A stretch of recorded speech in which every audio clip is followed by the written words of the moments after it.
Elegance in men is a lot more about behavior than the way you dress. It's not a costume you could put on. It's very much your mannerisms and the way that you behave. If you were to put me in sneakers and sweatpants, I would still fit in a top-end restaurant more so than I would have done at 19 wearing a full suit. It's the way you open doors for people, the way that you greet the waiters, the way that you greet the staff, the way that you treat your guests. If you're driving a lady, particularly, and you're not in the West where they've all become radical feminists, by all means, get out the car first, walk around the side, open the door. It's something that you can't wear, it's something that you have to be. So read up tips on basic etiquette, how to hold your knife and fork, how to hold a glass of wine by the stem and not by the bowl of it at the top, and you'll fit in a lot more at the better places and seem a lot more elegant, regardless of what you're wearing. There's nothing wrong with being a gentleman. The only thing that there's a problem with today is simping. People on the internet who are pretty much incels, who subscribe to a very toxic idea of what red pill masculinity is, will see me with this beautiful girl having purchased these flowers and think simp. For all the young men out there who get very confused by the terms used on the internet, I would say simping is one thing and one thing only. Simping is an unfair exchange of value. That's what simping is. If a girl doesn't know I exist and I found her address, I'm sending flowers to her house just to make her happy, that very much is simping. If I am waiting by the door to my office going into work and trying to open the door for every single woman in the hope that they'll recognize me, that is simping. Buying flowers for a work colleague who isn't interested in you is simping. However, if you are trying to get a woman to take you seriously in terms of starting a relationship with her, then very few things you can do can be considered simping. Because as I said, that's an unfair exchange of value. If the value you get at the end is a girlfriend, or maybe even a wife or family, then there's absolutely nothing wrong with, buying them flowers, opening the door, opening their car door. Even if you pull up at her house, jump out, run around, open it up, let her in, close the door, run right back around and get in the driver's seat. These are all very standard gentlemanly moves that you can make. It's when you're making them for women who will never have a serious interest in you, that's when it becomes simping. If you're setting yourself amongst high-value men and you want to seem more gentlemanly, then certainly cutting out foul language in the way you speak is the way. The one trick, I say trick, I guess the one trait and the one behavior I like is if somebody is getting up or leaving a table, to stand up yourself. And also when anyone wants to greet you or to shake your hand, whether it be male or female, never do it sitting down. If a man comes over to me and is about to walk over and sit at my table, I'll never shake his hand sitting down. I'll never say hi to a woman and give her a half hug sitting down. You always stand up, look the man in the eyes and shake his hand, or you stand up, look at the woman in the eyes, give her a kiss on both cheeks. Sometimes it's 3, sometimes it's 1, depending on what country you're from, but never ever greet people from your seat. That is a #1 red flag, and also it's one of the most important because it's usually people's first impression of you. The first step to giving a proper handshake is not being a weakling. Because if you're weak and skinny and scrawny and you try to give this really hard handshake, it may be a firm handshake, but I also know you're trying too hard. Whereas if you've got big forearms and big hands and big shoulders and you've been training and you look like a strong guy, I expect your handshake to be firm. The #1 thing when people say firm handshake is people who don't know how to meet and greet men. They think that you have to squeeze the hand. You don't have to squeeze the hand at all. Less than half a centimeter of actual movement, but your hand should be rigid and unmovable. You can't have a malleable hand in someone's hand where, if they squeeze it slightly, your fingers are gonna bend. So nice firm hand, you grab and you squeeze just half a centimeter. That's it.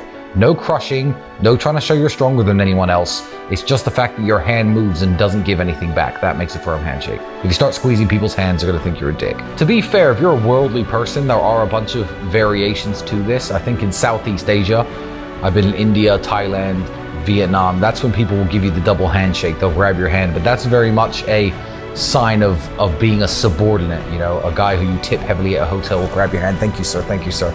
There are different etiquettes and ways to bow to certain people in Japan. I know you always have to bow lower than the person you're bowing to if he's in a position of seniority, but Japan's not a place I hang out a lot at. But before you go to anywhere new, I would certainly look up the little traits within the culture and try to play along as best as you can, because it's usually appreciated. Elegance in a woman, to me, is somebody who's never going to embarrass or humiliate you, and somebody you'd be very proud to show off. So I don't know if women see it that same way in men, but if you come across as an elegant man, that's the kind of man that she wants to show to her friends, to her parents. Lots of women I date are very keen to show me to their friends or their parents or their families for whatever reason, in the same way that, you know, I'd want to show off a beautiful woman to my friends. But when there's any rough edges, that's the kind of thing that will put you off wanting to show somebody off.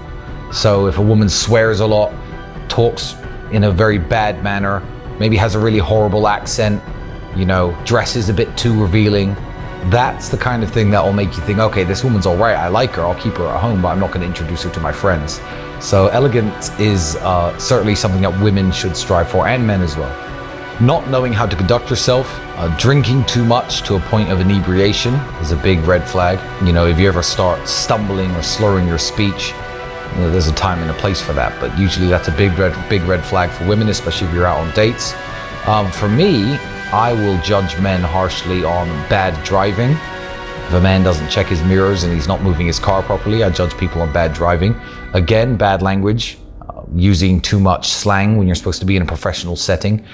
Knowing the difference between a casual and a professional setting is very important. It's not just the language somebody uses, because the language I'll use with my friends is very different to the language I'll use on a Zoom call with a multi-billionaire businessman. So it's knowing the time and the place for certain types of behavior, because as men, we can all be childish and we can all be juvenile, but you have to be able to distinguish one from the other.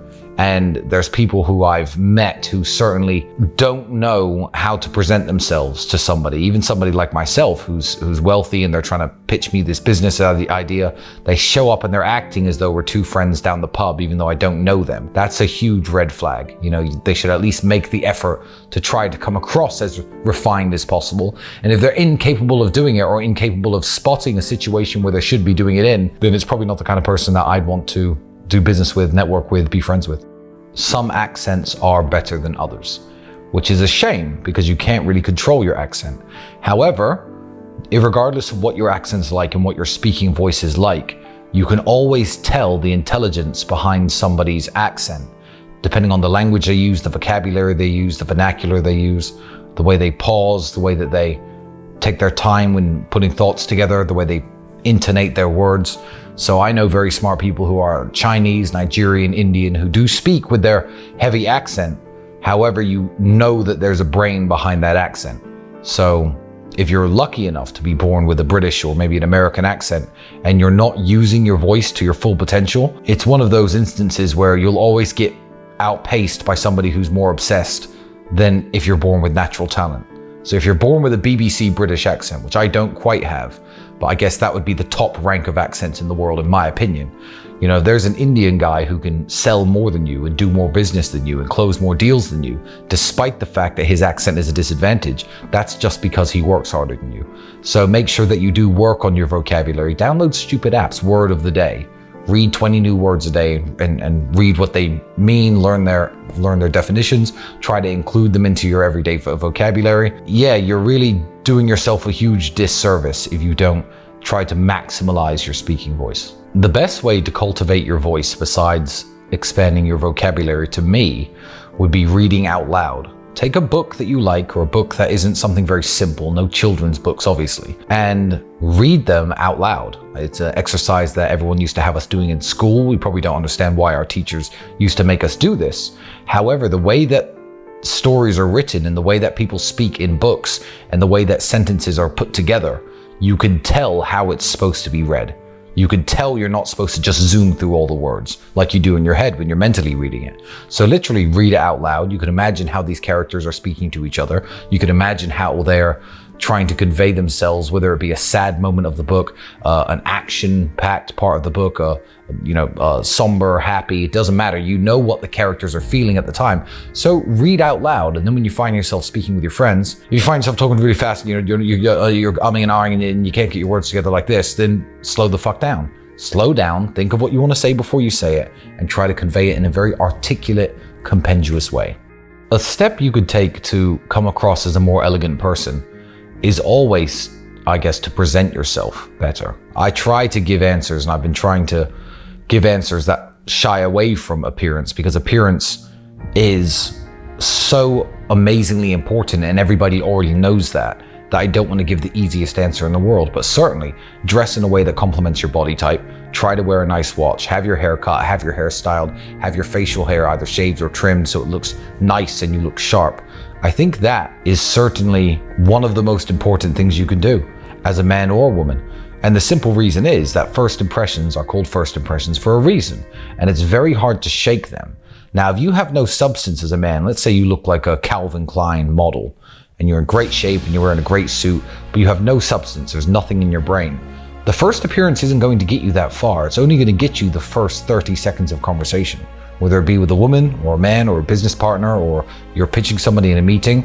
If you sit there and you can't speak well and you have no ideas and you're stupid and you're swearing and you're using bad language, that first impression will go out of the window very, very quickly.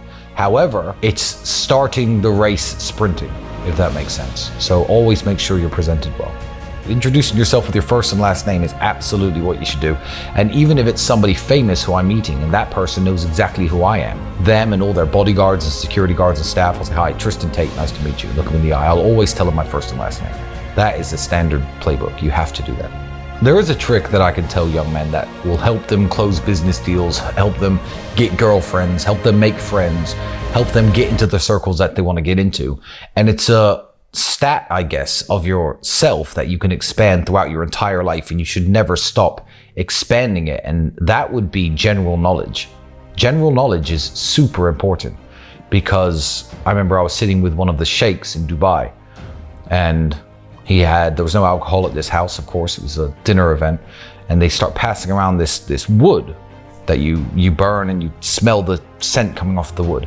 And I knew exactly how it was made and how it was cultivated. If you don't find it in the wild, which is very hard nowadays because it's all extinct, you have to drill certain holes into these trees and infect the trees with a certain type of mold and wait for the wood to go petrified.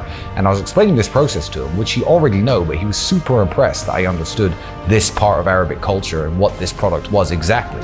And general knowledge will always impress people. I can sit down with most people and have a conversation about most topics. Regardless of what it is, there's something that I will know about it. And as a young man, there's no reason to just, if you like sales and internet marketing, only read about that. Spend your spare time learning about things that you don't think are particularly useful. Maybe spend your spare time learning about things that you right now have no business knowing. Yachts, the different brands and makes of private jet. Learn all of this.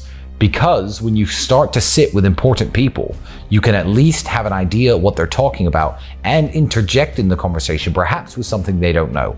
And that has made me more friends and more connections with men, women, businessmen, anyone who I was trying to get connected to, than maybe anything else. General knowledge. You have to work on it. See, I like audiobooks, and even right now, you say you don't see me learning things. I am 4 hours into a 17-hour audiobook course, lectures on the Vikings and Norse mythology and Norse history. Why?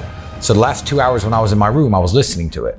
So you don't see me learning this stuff, but I just find so many things interesting that I will make sure that instead of listening to music or doing other things, I'm filling my brain with information. So every day I'm learning something new. I don't think a day goes by when I don't learn something new from somewhere. But yeah, going down rabbit holes is always very interesting on the internet. If you find an interesting fact out about something, then read up more. I mean, Wikipedia is a tremendous resource. Everyone's forgotten about it. It's because it's kind of fallen out of fashion, I think. But it is a tremendous resource. And when it comes to history and battles and world leaders and things like that, there are literally clickable links from each page to the next page to the next page. And you could sit and read and learn entire eras of history or entire 20-year periods in an hour or two, if you are determined enough. And this information is maybe not useful for making money and maybe not useful in the long run, but if you impress someone like me who you're trying to do business with your knowledge on something that I find interesting, then I'm going to like you more and I'm more likely to sign the contract.